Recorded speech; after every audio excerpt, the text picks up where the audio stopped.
اس کے بعد جنگ بدر کی تفصیل بیان کی جا رہی ہے کہ نبی کریم صلی اللہ علیہ وسلم کو خبر ملی کہ ابو سفیان ایک تجارتی قافلہ جو شام سے وہ لے کر آ رہے ہیں اور مکہ جا رہے ہیں، اس کے اندر جتنا نفع حاصل ہوا ہے اس سے وہ ہتھیار خرید کر مسلمانوں کے خلاف جنگ کریں گے۔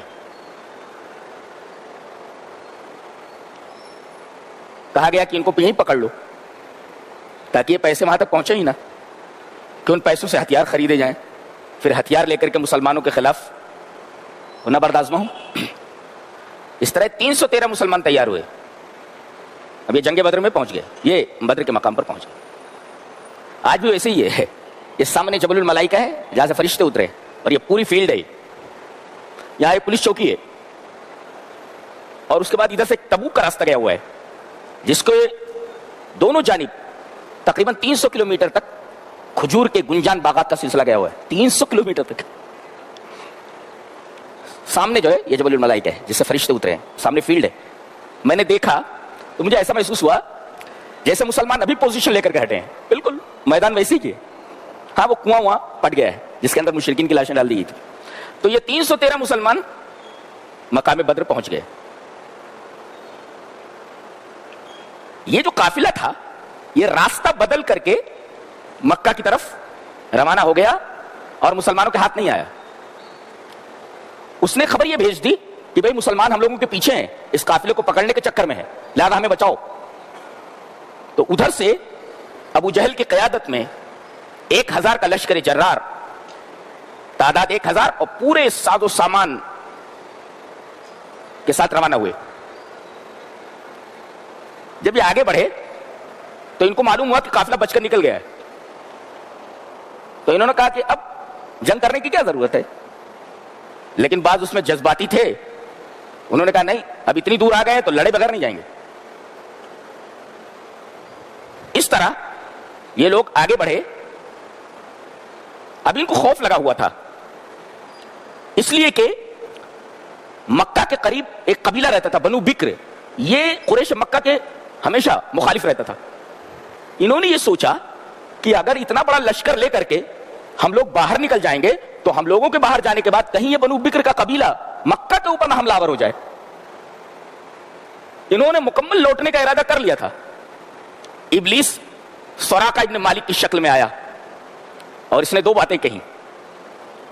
دو باتیں کیا کیا کہیں؟ اس نے کہا کہ اتنی بڑی تعداد ہے تمہاری، مسلمان تمہارے مقابلے میں کچھ بھی نہیں ہے، کچل دو ان کو، اور رہا بنو بکر کی طرف سے جو تمہیں تشویش ہے اس کی گارنٹی میں لیتا ہوں، بنو بکر مکہ کے اوپر حملہ نہیں کر سکتے۔ اور سراقہ ابن مالک بہت بارسوخ آدمی تھا، یہ شیطان اسی کی شکل میں آیا اور دو باتیں کہیں اور گھیر کر کے میدان بدر میں لے آیا۔ اور جب اس نے فرشتوں کو اترتا ہوا دیکھا تو الٹے پیروں پھرا۔ اللہ فرما رہا ہے کہ فلما تراءت الفئتان نكص على عقبيه، جب دونوں فوجیں آمنے سامنے ہو گئیں تو نكص على عقبيه، تو یہ اپنے ایڑیوں کے بل گھوما اور بھاگا۔ کہا انی بری منک، میں تم لوگوں سے بری ہوں۔ یہ ایسے ہی شیطان مصیبت میں پھنسا دیتا ہے، اور جب انسان مصیبت میں پھنس جاتا ہے تو کہتا ہے کہ میں تم سے بری ہوں، یعنی پہلے بولتا ہے چڑھ جا بیٹا سولی پر، اور جب سولی پر چڑھ جاتا ہے تو کہتا ہے میں تم سے بری ہوں۔ یہ کام ہے شیطان کا۔ لوگوں نے کہا کہ بابا کہاں جا رہے ہیں آپ نے تو کہا تھا ہم آپ کا ساتھ دیں گے، کہاں جا رہے؟ ارے کام میں وہ دیکھ رہا ہوں جو تم نہیں دیکھ رہے ہو، انی ارا ما لا ترون، میں فرشتوں کو اترتا ہوا دیکھ رہا ہوں۔ وہ یہ کہنا چاہ رہا ہو انی ارا ما لا ترون، میں جو دیکھ رہا ہوں وہ تم نہیں دیکھ رہے ہو، لہذا میرا یہاں سے بھاگ جانا ہی بہتر ہے۔ اور کہنے لگا انی اخاف اللہ، میں اللہ سے ڈرتا ہوں۔ اس میں ایک مفسر نے بڑا اچھا نکتہ نکالا ہے کہ آدمی صرف زبان سے کہے میں اللہ سے ڈرتا ہوں اتنا کافی نہیں ہے، جب تک کہ وہ فعل معمور اور ترک محظور نہ کرے، کہ اللہ نے جن چیزوں کے کرنے کا حکم دیا اس کو نہ کرے اور جن چیزوں سے بچنے کا حکم دیا ہے اس سے نہ بچے۔ تو صرف زبان سے یہ کہہ دینا کہ میں اللہ سے ڈرتا ہوں اتنا کافی نہیں ہے۔ بہت سارے لوگ بولتے ہیں میں اللہ سے ڈرتا ہوں۔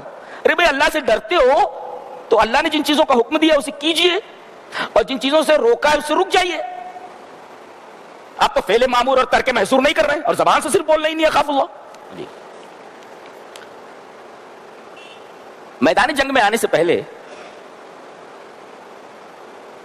اللہ تبارک و تعالی نے مسلمانوں پر 2 نعمتیں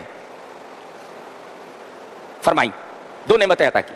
ایک تو نبی کو خواب میں دکھایا کہ کفار مکہ کا جو لشکر ہے وہ بہت کم ہے. اب یہ خواب جب آپ نے مسلمانوں کو سنایا تو مسلمانوں کی ہمت بڑھ گئی، ارے کم ہے، دیکھ لیں گے ان کو. تو ایک تو آپ کو خواب میں دکھائے گا، وہ خواب آپ نے بیان کیا کہ میں نے خواب میں ایسا دیکھا ہے.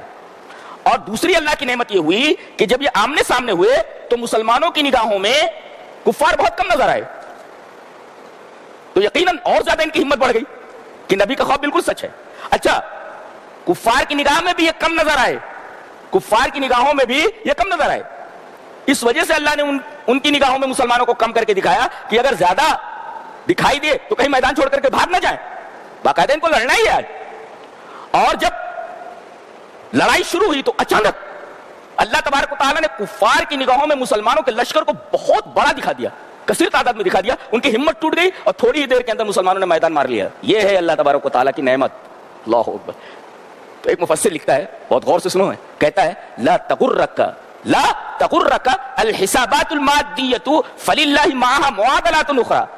یہ جو تمہارے مادی کیلکولیشنز ہیں، دنیاوی کیلکولیشنز ہیں، اس پر دھوکہ مت کھاؤ، اس سے دھوکہ مت کھاؤ، اس پر مغرور مت ہو جاؤ. فللہ معها معادلات اخرى.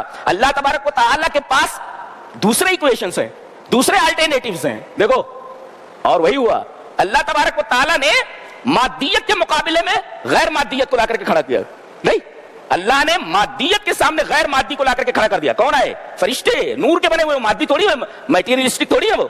اللہ تبارک و تعالیٰ نے مادے کے مقابلے میں غیر مادہ کو لا کر کھڑا کر دیا. تو فللہ معها معادلات اخرى. تو دنیا کے جو کیلکولیشنز ہیں ان کیلکولیشنز سے دھوکہ مت کھاؤ. اللہ تبارک و تعالیٰ کے پاس دوسرے ایکویشنز بھی ہیں. فللہ معها معادلات اخرى. معادلہ مینس ایکویشنز، الٹرنیٹیوز.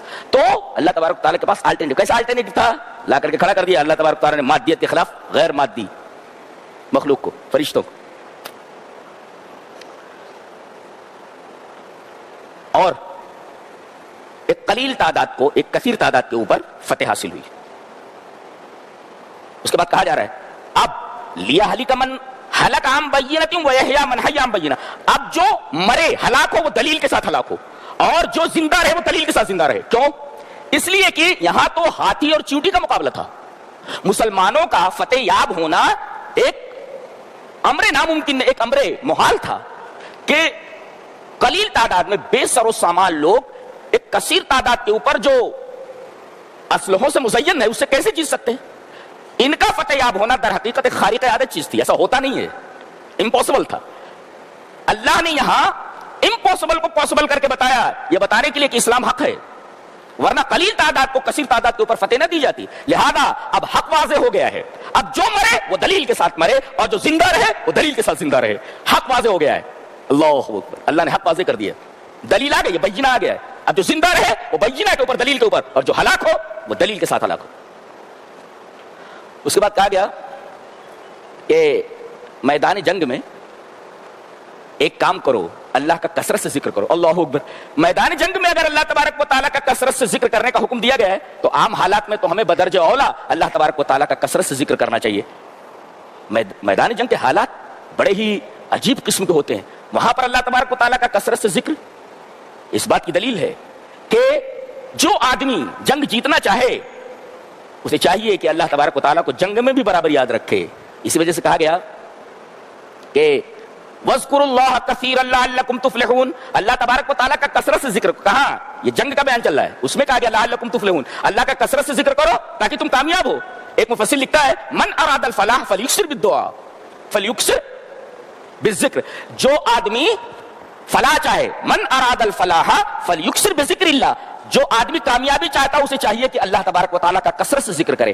لہذا اگر آپ کو کوئی کامیابی چاہیے دنیاوی اور دینی تو آپ کو کثرت سے اللہ تبارک و تعالیٰ کا ذکر کرنا چاہیے. دیکھیں عین میدان جنگ میں کثرت سے ذکر کرنے کا حکم دیا گیا ہے اور کہا کہ ذکر سے 2 فائدے ہیں. ایک تو اگر جنگ میں نہیں ہے تو، اور جنگ میں ہے تو، دونوں جگہ پر ذکر کے فوائد ہیں. مفسر لکھتا ہے کہ الذکر ثبات للقلب عند الكرب وللقدم عند الحرب. کتنا اچھا تفسیر ہے. وہ کہتا ہے اگر اللہ کا ذکر کرو گے تکلیف کے وقت تو اللہ تبارک و تعالی تمہارے دل کو قرار دے دے گا، اور اگر اللہ کا ذکر کرو گے جنگ کے وقت تو اللہ تبارک و تعالیٰ تمہارے قدم کو قرار دے دے گا۔ تو اگر ثبات قلب چاہیے تکلیف کے وقت تو اللہ کا ذکر کرو، اور ثبات قدم چاہیے اس لیے کہ جنگ میں قدم نہیں اکھاڑنا چاہیے۔ آدمی کا قدم اکھڑ گیا تو سامنے والا میدان مار لے گا۔ تو قدم جمانے کے لیے، دل جمانے کے لیے مصیبت کے وقت ذکر اللہ، اور قدم جمانے کے لیے میدان جنگ میں ذکر اللہ۔ تو اگر دل جمانا ہے تو اللہ کا کثرت سے ذکر، اور میدان جنگ میں قدم کو جمانا ہے تو اللہ کا ذکر۔ تو دونوں جگہ فائدے ہیں، تکلیف کے وقت بھی اور میدان جنگ میں بھی، کرب میں بھی اور حرب میں بھی۔ کرب کہتے ہیں تکلیف اور حرب کہتے ہیں جنگ، تو دونوں جگہ اللہ تبارک و تعالیٰ کا ذکر کرو، دونوں جگہ کامیاب ہو جاؤ گے۔ اور کہا کہ ایک چیز سے بچو، ولا تنازعوا فتفشلوا، اگر جھگڑا کرو گے آپس میں، اختلاف کرو گے تو ہار لازمی ہے، تمہاری ہوا اکھڑ جائے گی۔ ایک مفسر لکھتا ہے، بہت اچھا تفسیر لکھتا ہے، ما حل النزاع فی امر الا افشلہ اللہ، کسی معاملے میں بھی اگر جھگڑا ہوا تو سمجھو اس معاملے میں ناکامی لازم ہے، لہذا کسی معاملے میں جھگڑا نہیں کرنا چاہیے۔ اگر جھگڑا ہو گیا تو ناکامی رکھی ہے، اس لیے کہ اللہ نے فرمایا ولا تنازعوا فتفشلوا، اگر جھگڑا کرو گے، اختلاف کرو گے تو فتفشلوا، تو ناکامی لازم ہے، وتذهب ريحكم، تمہاری ہوا اکھڑ جائے گی۔